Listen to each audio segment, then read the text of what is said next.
E aí, beleza, gente? Tudo tranquilo com vocês? Como é que vocês estão? Espero que todos estejam bem. Bom, o assunto da semana será o sistema digestivo, né? Semana passada nós falamos sobre eh, os tecidos, né? Terminamos aquele assunto sobre tecidos e essa semana a gente vai falar sobre o sistema digestivo. Aí o primeiro dos sistemas, né? Nós vimos que as células elas se agrupam, as células semelhantes se agrupam formando os tecidos e os tecidos por sua vez elas vão se agrupar formando os sistemas, certo? Vamos falar do sistema digestivo, certo? Então olha só, o sistema digestivo ele compreende vários órgãos do nosso corpo, né? Que desempenham uma função comum, né? Podem ver aí embaixo, podem ver aqui embaixo, né? Uma endoscopia. Isso aqui é uma imagem formada uma câmerazinha que eles colocam, é bem pequenininha no nosso tubo digestório para filmar, fazer uma filmagem para ver se tem algum problema acontecendo em algum dos órgãos do sistema digestivo, certo? E aí surgem algumas perguntas, né? Por exemplo, o que ocorre com o alimento em cada parte do sistema digestório? O sistema digestório é formado por vários órgãos. O que será que acontece com cada alimento, né, em cada uma daquelas partes? E aí a gente vai ver que o alimento ele é transformado. Então a grande função do sistema digestório é exatamente essa, fazer a transformação do alimento. O alimento ele entra, né, pela boca grande e aí à medida que ele vai passando pelos órgãos do sistema digestório, ele vai ficando cada vez menor, ele vai reduzindo de tamanho, né? Então, a maioria dos alimentos eles têm que ser transformados para poder entrar na célula, porque a célula é uma coisa muito pequena, né? Então, para que aconteça lá todas aquelas transformações que ocorrem dentro da célula, é necessário que esse alimento esteja bem reduzido, certo? Então, na verdade, o sistema digestório ele é o que? Na verdade, ele é um tubo, certo?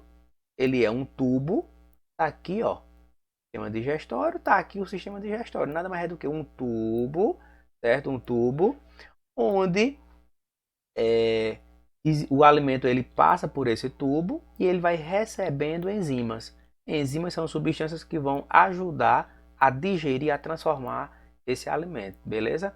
E aí a primeira etapa da digestão é a boca. Então a digestão inicia-se pela boca. Muita gente pula essa etapa, né? Como pular essa etapa? Não faz a mastigação correta do alimento. E quando ela não faz a mastigação correta do alimento, né, a etapa da boca ela vai ser passada, né? E aí vai sobrecarregar um outro órgão, tá certo? Então lá na boca existem as glândulas salivares, né? E a saliva ela possui enzimas que também vai ajudar já na digestão do alimento na boca, né? Que é a amilase salivar ou a tialina, certo? E ela vai agir exatamente no amido dos alimentos, né?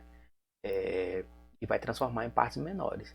Além disso, a saliva também serve para umedecer o alimento, né? Para formar o bolo alimentar e vai facilitar a deglutição. A deglutição é quando a gente engole o alimento, certo? Isso é chamado de deglutição. Beleza? E aí a gente fala um pouquinho dos dentes, né? Os dentes eles têm um papel muito importante nesse processo, né? Nós temos aqui esses dentes da frente, são chamados de incisivos. Temos os caninos, que servem para furar o alimento e servem para cortar. E temos os molares e os premolares lá atrás, que servem para mastigar o alimento, certo? E essa parte da digestão é a digestão mecânica, né? Ou seja, ele vai triturar, quebrar o alimento, tá certo? Bom, e aí, gente, todo mundo já foi criança, né? E quando nós éramos crianças, o que é que acontecia com nossa dentadura, com os nossos dentes? Eles ia passando o tempo, ele ficava molinho, depois a gente tinha que arrancar, né? Ele caía, certo?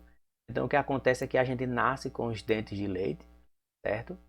E depois eles vão sendo trocados, até que fica uma dentição permanente, né? Com 32 dentes, certo?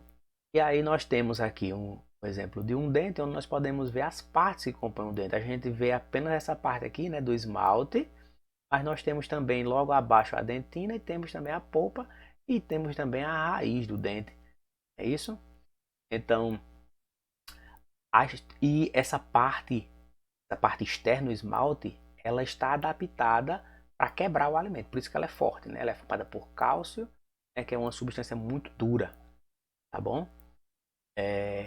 Mas aí a gente tem que ter cuidado com os nossos dentes, né? Por quê? Porque as bactérias, né, elas estão em toda parte. Inclusive na nossa boca existem várias, né? E aí o que acontece? Quando nós ingerimos alimentos como, por exemplo, açúcares, o que vai acontecer? Os açúcares, eles vão chamar as bactérias, né? E aí as bactérias transformam esse açúcar em um tipo de ácido, certo? E esse ácido ele começa a corroer o esmalte, certo? Ele corrói o esmalte e vai formar o quê? Vai formar a cárie, certo? E aí se a gente não cuidar do nosso dente, a gente tem que fazer ou arrancar o dente ou então fazer um canal, uma obturação. Então o mais correto é ter o cuidado, né, diário com o dente, que é fazendo uma boa escovação, não é isso? E também passar o fio dental, né? Então vamos falar agora como acontece a digestão, né, da boca até o estômago, certo? Então o que acontece é o seguinte, quando a gente engole o alimento, né, a digestão ela começa na boca quando a gente está mastigando o alimento, né? Por isso tem que mastigar bem. E aí quando a gente engole o alimento, tem uma partezinha, né? Tem uma parte aqui o alimento, ó, na boca, certo? E aí quando a gente engole esse alimento, tem uma partezinha aqui, ó, chamada de epiglote. Esse epiglote é como se fosse uma porteirinha, certo? Como se fosse um tampão. Ela vai fazer o controle aí na passagem do alimento, certo? Então o que vai acontecer é o seguinte, nós temos logo aqui embaixo o esôfago, né? Então, e aí o alimento vai ser empurrado para o estômago. Como é que esse alimento é empurrado para o estômago? Existem os movimentos dos músculos são chamados movimentos peristálticos, certo? São os movimentos de contração dos músculos. É exatamente esse movimento de contração do músculo, né, do esôfago, que faz com que o bolo alimentar ele consiga passar para o estômago. Certo? São contrações involuntárias. Lembra que a gente falou na aula passada, né, dos movimentos voluntários e involuntários? Bom, esse é um exemplo de movimentos contrações involuntárias e movimentos involuntários. São os movimentos peristálticos, certo?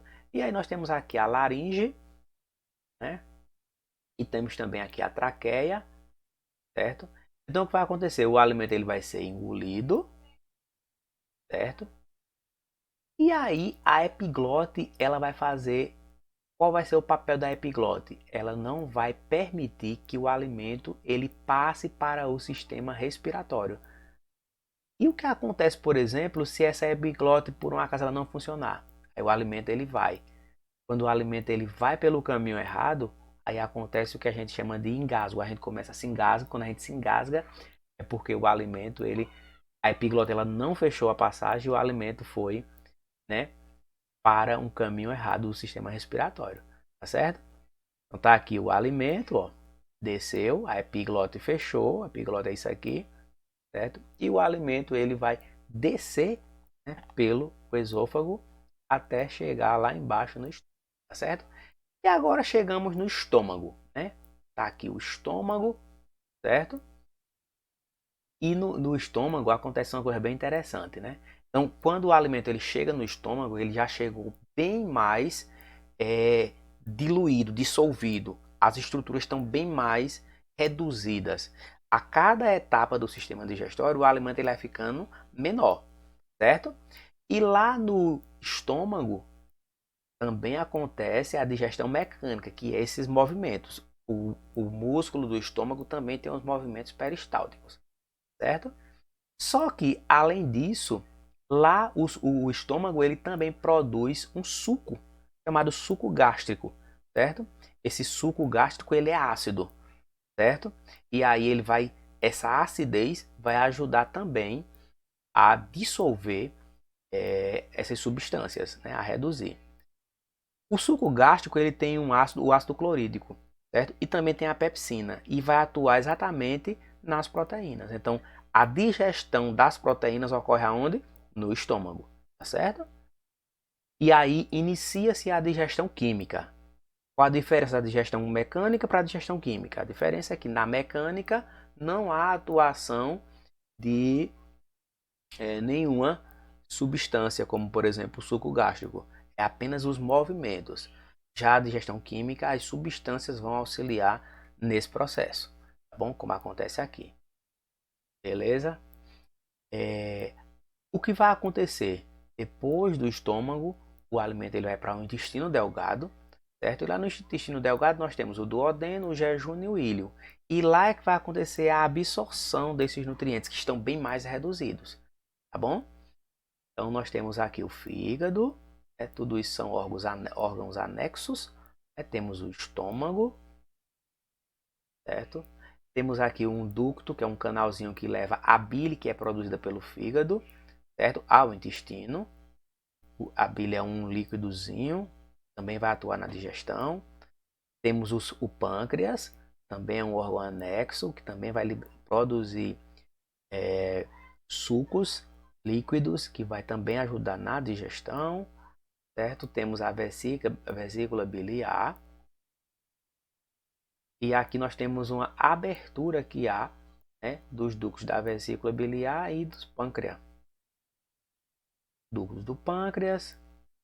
E aqui nós temos o intestino delgado. Então, do estômago, o alimento ele vem para o intestino delgado, certo? Onde ele será absorvido. E aqui no estômago ele recebe vários líquidos, certo? Então vamos lá.